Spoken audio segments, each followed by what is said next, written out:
one question is, how far have you gone with the 2021 MOU signed between your government and Ogun State government on seamless joint development? That question was by Olalere, Nigeria Express newspaper. There's another question from Kamal Mustafa from Jordan FM, and he's asking, why is there no street light anymore in Lagos? That's a tad exaggerated. But he's saying, when will you start something like Light Up Lagos project? So the third one came from our people in Worosoki, and it says, about 7 years ago, the Lagos government embarked on an ambitious plan to transform the Worosoki waterfront into one of the biggest water transportation terminals, tourism and entertainment hubs in Nigeria. The project has since been abandoned, and the abandoned project has had a tremendous negative impact on the well-being and properties of people living in the Okoko area of Bariga LCDA. The Sanfield waterfront is higher than the existing layout of the area, thereby causing excessive flooding of residential areas whenever it rains. And the mentioned areas greatly affected as Olabode Aluko Street, Francis Olatunji Street, Gerard Ayame Street, and Adem Bari Street, all in the Worosoki area. Well, thank you very much, and thank you for those questions. I mean, I think this is really what I want to get to achieve, an opportunity for our citizens to freely be able to, express themselves, engage us, know what we're doing, and we, in similar mind, also tell them what our challenges are, where we are, and how can we jointly, solve our common challenges and issues in Lagos. The first question, I imagine, was around MOU with Ogun State. So in terms of physical implementation, you might not see it, but operationally it's working. And what do I mean? We have that unwritten engagement between ourselves. We've seen collaboration between ourselves and Ogun State in terms of emergency response. We've seen engagement between ourselves in terms of, traffic management, fiscal planning approvals, land acquisition. A lot of the time we move in and out of our both jurisdiction, especially Lagos moving into Ogun State jurisdiction to be able to get permission, solve some problems, and pull back, and a few times they've called on us, and we've responded, almost, immediately. But outside of that, His Excellency, my brother Dapo and I also, engage ourselves further on the Lagos-Ota corridor, for example. We're jointly looking at it, to see how we can, finish up, that development. Is a federal government road, but we're jointly looking at it. Last week, I just got a letter from him. I told you about the red line, that the red line got into Agbado. Agbado is Ogun State. He just sent me another letter to say that how can we further strengthen it and push it to, he mentioned the proper land. He mentioned the name of the place, but our commissioners of transport have started engagement, in that land. I also mentioned, the rice land. We have 500 hectares of land in Ogun State, to cultivate it. So it might not appear as if, you are seeing anything, but right underneath, we understand, we appreciate that we have to collaborate. I have no other neighbor. Outside of Atlantic Ocean is only Ogun State. So I have to continue to go back to them to ensure. In fact, the three of us, we also said, Ogun, Oyo, and ourselves, how do we ensure that we have full power on Lagos-Ibadan Express Road? Full, all lit up. We're looking at the proposal to be to, do that and ensure that the whole place, is all is lit up and people can move, 24/7 without any. So all of that is happening, and it might not appear as if we're coming out to cut the tape, but we're working. We have letters that I'm doing water project in Adio too. I needed to get like a 8-kilometer right of way into Ogun State.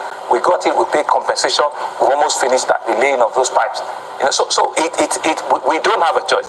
We have assets that are inside Ogun State that we'll continue to keep, and we see that synergy working. But there are projects that you can jointly fund, because a lot of your staff are resident in Ogun. And I write them a check every month. on a letter. Well, I mean, we're talking. We're actually talking, and like I said, the real project are some of the ones that we can jointly do. The Lagos, Ijebu-Ode, Epe road is another one. We did our road up to the border of Ogun State, and because it was a beautiful, dual carriage, the governor also took up the challenge and was able to also further extend it. He put a toll plaza. We said we're going to both share the revenue of the toll plaza, and so those are some of the things that we continue to engage ourselves in. There are farmlands that we have inside of their state that we're jointly developing, and it takes me to the question around light up. I just talked about we also lighting up the full expressway. It might appear as if it's not. What you see is that some of the lighting that we do, right, they usually have a lifespan. Some of those bulbs, needs to be changed after some time. But more importantly, which is very, very important, I would say, there is always a lot of pilfering. What's the word now? Sabotage, yeah, and on our cables. You will see that we have, cables that are delayed for street lights. People go and cut those cables. We've cut 2 days ago. We caught somebody removing, iron on our rail 2 days ago. So we've caught several people. So sometimes what we do is that those cables, we don't let them go beyond a certain. We'll just be joining them so that it doesn't become, interesting for them. So sometimes these are some of the things that you see, and we'll keep going back to join. We keep going back to fix. There are people that are just vandalizing, some of our street lights. They rip off the wire, even inside, the poles themselves. But we will continue to ensure that we go back and fix it. We'll continue to ensure that, and that's why I mentioned that we're actually even changing them from cable to LEDs and to solar lights, so that you cannot go there and change. So, but it's a lot of money, and it's something that we have to do, with intermittently. The third question around Oworoshoki, it's a very valid question. Everybody sees, that there's a huge, sand filling there. We have not, finalized what we want to do there. The objectives at that time, right, in my view, and in the reason of we looking at it, had not worked out very, very well. The logistics of even getting to the place, right from Third Mainland Bridge and rest of it, was a bit untidy. Yeah. So we needed to think it through very well. And other options around: do you put a small housing estate there? Do you use that to trigger an investment for the transportation hub there? And the rest of it are conversations that we're trying to think through. And it also affects the jetty that we have on the other side around Bariga. But I will ask the Ministry of Environment to go and look at the streets that have been mentioned, yes, on the Bariga side, and see how we can, do proper, either embankment or do proper, we can restrict the thing or just do shoreline protection, for them, so that they don't need to go through some of these challenges. But we know there are a few proposals we have on the table, but we're looking for the best, one that will meet, the needs of what we see there. And there have been one or two issues with even the locals that were resolved, that is not needed, at this forum. Okay, Mr. Governor, your infrastructural drive is obvious in all of the sector, on the roads, transportation, housing, health. The one major issue that's always been a problem has been the lack of maintenance culture, maintenance particularly. You have put in a lot of work, investment, even from London, from Morocco to China, and this infrastructures are there to make life better for people. Now, do you have plans and policies that are going to be put in place to ensure that these infrastructures, are there for a long time and are maintained and, go through the test of time? Thank you. I mean, it might appear as if we're not up to speed in terms of maintenance, but that's not really what happens. Sometimes it is the bureaucracy of government that also can slow down, ability to respond fast enough, because even ability to get money out and be able to, get the needed maintaining agencies to it. But we have the structures. We have LASIAMA, which is, in Lagos, infrastructure is an old agency. We have the public works, which is a whole, agency of government. Those are some of the things they've been saddled with. We have EFA, which is the whole agency of government on the drainage side. So all of those institutions are there, right? All of those institutions are there. The only thing that could also appear as if they're not is their plan, on how often they need to do those maintenance, those maintenance routine, right? And part of the things that we've said to them is that we'll continue to, ensure that they can front load and plan ahead. They cannot be reacting. They have to be proactive. It's not only when, the glass has got all dirty before you go. So they must have regular, scheduled and unscheduled maintenance. It's not, only when things are there. But the agencies are there. The parameters are there. Part of the things that we've said to them is that in the same way that we're paying for, road and rest of it, the same way we're building the cost for maintenance. And it's also embedded in some way, in the new, infrastructure that we're building. When we do a new hospital, for example, now, cost of, ensuring that a facility manager is there is always embedded there. So that the first few years, somebody is on top of it before it passes on, to those agents. And will ensure that the period of retainership, the period of guaranteeing to ensure that everything is done is not left. So we're doing the best.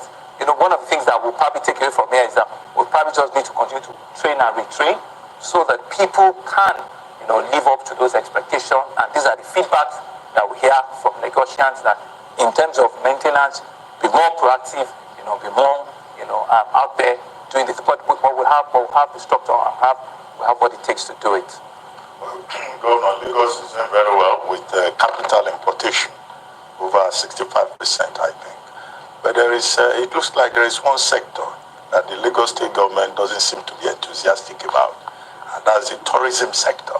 I mean, this is a state that has great potential for tourism. What do you think? Why is that so? And what are you doing specifically for the creative economy also? So Dr. Abati, for the first time, I will disagree with you on that, because I will give you information that would confirm that. For example, this last December, it's been said in various quarters that it's been the most, tourists, or it's been most, the word to use, fun-filled, December that we've had this entire, festive period, in which we have more diaspora returnees, in which we have more guests and visitors entering Lagos, that they've seen in a very, very long. And these are empirical statistics that we got, even from all of the, tourist destinations, the hoteliers, and the rest of it. And I think it was also one of the things that led to even the timeout, scaling us and telling us that we are doing well, and 2024 we should actually even do better. And, if you remember, Dr. we actually last year, did the groundbreaking, for a film city, in for tourism. It has to be consistent, investment that you will see year on year before it begins to envelope up. We believe that the potentials are not just there. Lagos is deliberately, trying to let people be aware. I'll give you examples. In November coming this year, there are about 3 different things that you see. They Art of X exhibition, the fashion exhibition, the food exhibition. These are all interventions that we support year on year. The J. Randall Museum, several people have gone there, but we're going to open it up generally to the public very, very soon. It's also meant to, scale up, our tourism potential. Yes, the opportunities are there. More investment could actually come in. I take that, but as a government, we're not unmindful of it. And we're not losing out on that verticals. We're actually creating, an enabling environment where it strives. We're supporting the creative industry, training them. Del York, Ebony Life, Ogidi Studios. Last year and the year before, we trained over 10,000. That we paid all of their, the costs of training them. Each one of them cost us over $1 million, and each of the trainers. Train them in acting, in cinematography, in editing, just so that the entire ecosystem of tourism, entertainment, creative industry, we don't leave them alone. We deliberately fund them. And they are all Nigerian companies that have international, the AMA award. Every year on year, we support all of them, right? Beyond that, we also set up a fund to support, people in that industry, small videos, small videos. We gave them grants, of 10 million, 20 million, 40 million to do small short videos. All of those things we did. But to agree with you that there's still a lot of investment that is needed there. We need to have so many hotels, so many, investment on our coastline, about 180 kilometers of clear, Atlantic coast, beaches, that Lagos is known for. The private sector are actually also leading. There are several beaches that you see in Lagos, during the Christmas, also, went around some of them, and indeed, they're doing. Government can continue to be an enabler, continue to give them, that opportunity to do well, and you also know that in the music industry, we are a major supporter of all of them, directly and indirectly. The last Grammy that some of them even went, we sent people there to also go and encourage them. So the entire spectrum of that industry, it's a vertical that I'm also very interested in. And we usually, it might not be seen, but we usually give all of them grants for them to continue to live it, because we know that it's tough for them. But in terms of additional infrastructure, yes, indeed, we need more hotels, we need more, tourist attraction. Badagry, for example, there's a conversation around some diaspora, some people, from Brazil that want to also come to the Badagry side. We're also cleaning up all of our investment in that place, point of no return. Something happened also in November. A whole team, they all came down, to go and look at what we have, in Badagry, and a lot of exchange, cultural exchange is also being done. So yes, there is opportunity for more.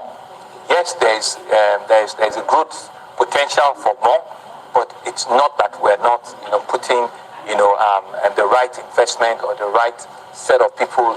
There we have a commissioner of tourism that she's everywhere. She's running everywhere to ensure that that sector is not left behind, because we appreciate the potentials that are there. Especially also for our diaspora audience. By the way, we also just set up another office, a diaspora office. We're the first to also do that after the federal government. It's a full agency, just to show that we are, we're monitoring them and we appreciate what they're doing. Mr. Governor, I think we have less than 10 minutes, so let's see how we can pack all of this before we take your final words to Lagosians. Lagos is doing pretty well in terms of IGR. Everybody knows that, and also is the least dependent on FAC, barely 25%. But that's kind of blindsides a lot of people to Lagos debt burden, which if you do the external and the domestic debt burden, it crosses over the entire budget of 2.2 trillion. So what is your government doing to bring down that number before you leave office in the next few years? And somebody's also asking your preparations ahead of the inauguration for the Red Line, and how far the phase 2 of the Red Line, the blue line has gone before we take your final word. Okay, thank you very much. So, I mean, I was once a banker, so I never get scared, of numbers, and I never get scared of what borrowing is. The question around burden, is what is your sustainability, and what lines of investment are you putting, those burdens to, right? If you're using borrowing to advance economic development, what you're doing essentially, right, is that you are making your tomorrow better than today. Because you can imagine if, for example, we did not take the risk during COVID to have invested in the red line and the blue line, it would be stories. Not only will we not be able to do it today, right, we would have complete, and it will have just been a mirage that indeed the government came and they talked about a real infrastructure, but they were not audacious enough to take the risk. We took it. The only risk that we said that we did not want to take was the currency risk. And we said to them at that time, I will not take dollar. I will take a local currency, but I'll work with you to ensure that we deliver it. The good news is that we see rail, we see trains, and we're happy that we've done that. So the challenge around is 2 trillion. It's just a number. Indeed, the capacity of Lagos, we should be doing 20 trillion. Let me tell you, in the last budget, when we pulled all of our numbers together, my people were saying to me that they want a budget of 6 trillion. Guess what? We can only do 2.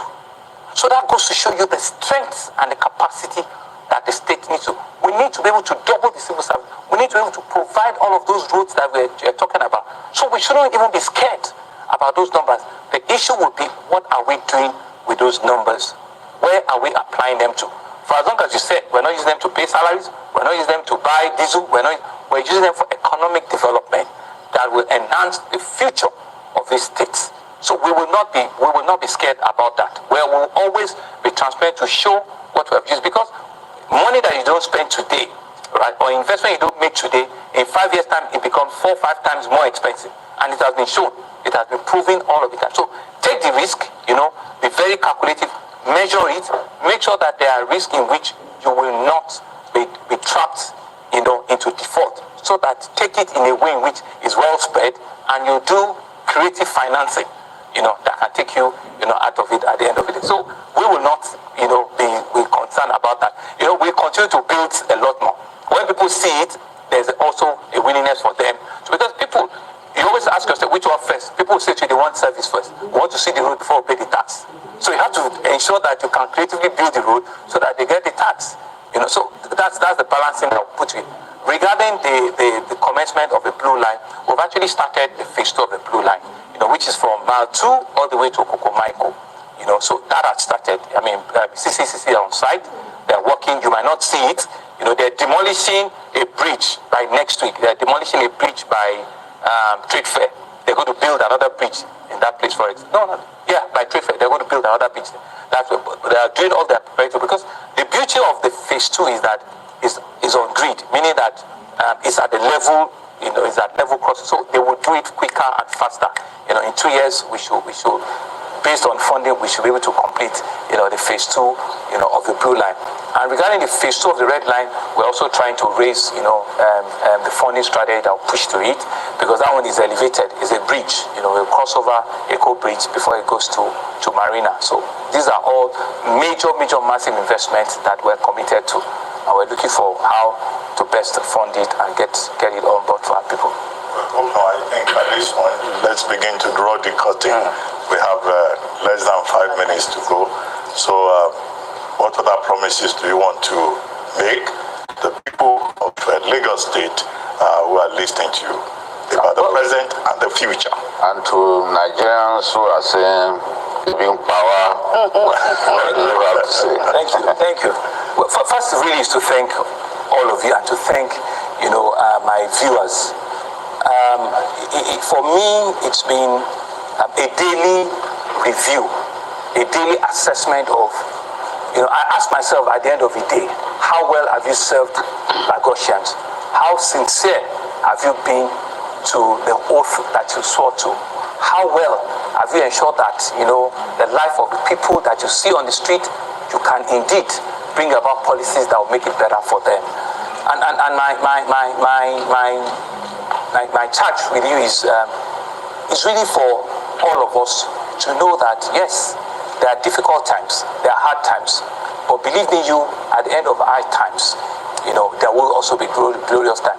But it's not just to fold our arms and believe and expect that the glorious time is just going to drop on us. No, it's really by hard work. It's by a sense of shared commitment, and the resilience for all of us to pull through, even during those challenging times. And that's why I want to encourage all of us to say to ourselves that, a call for civil unrest or strike or something is certainly not the solution. So think to it. So you burn down a bus, that's the government assets that you've lost completely. You go down and destroy a building, be either public or private. That is an asset that is not usable again. But guess what? The very next day, it still doesn't change the course. So that's why I'm going to plead with all of us to let us work together. As your incident commander, I'm giving you the commitment that with the committees and the advisory pool that we're putting together, it's a bipartisan engagement. We want everybody that have an idea to come and sit with us, tell us straight that this and this is not working. Do it this way. Let us share in the ideas that can ensure that we take ourselves collectively out of the challenges that we find ourselves. And to also say that these challenges are not peculiar to us. It's certainly not by the fact that we're from a black nation or something. No, it's a global thing. There's been disruption everywhere.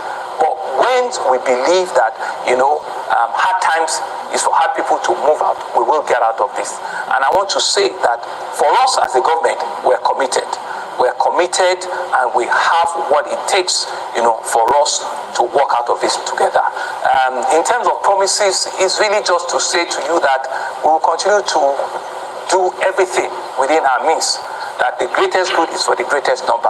Lagosians are resourceful people. Lagosians are hardworking people. Lagosians are, commercially driven self-starters. That's what I want all of us to build back on. That's what prosperity can do for our city.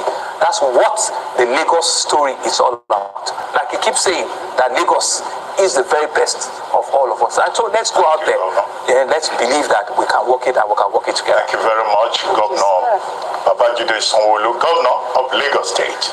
And that brings us to the end of this edition of Sanwo-Olu Speaks. Thank you for watching.